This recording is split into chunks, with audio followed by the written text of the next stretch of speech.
ត្រូវយល់ត្រូវដឹងអ្នកដទៃមិនអាចសាងសេចក្តីសុខឲ្យយើងបានទេមានតែខ្លួនយើងផ្ទាល់ទេ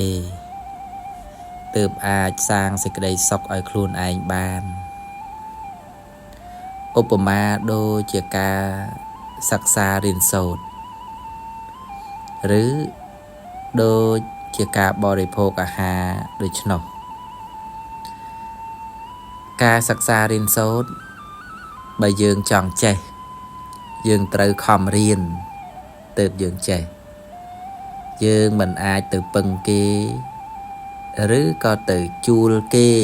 ឲ្យគេរៀនជំនួសយើងបានទេការបរិភោគអាហារពេលដែលយើងឃ្លានយើងត្រូវបរិភោគដោយខ្លួនឯងមិនអាចទៅពឹងគេឬក៏ទៅជួលគេឲ្យគេបរិភោគបាយ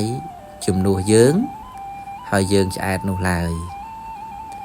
កុំសង្ឃឹមអ្នកដទៃធ្វើសេចក្តីសុខឲ្យយើងច្រើនពេកនាំតែអស់សង្ឃឹមក្តៅកាហាយស្ដាយក្រោយតែប៉ុណ្ណោះ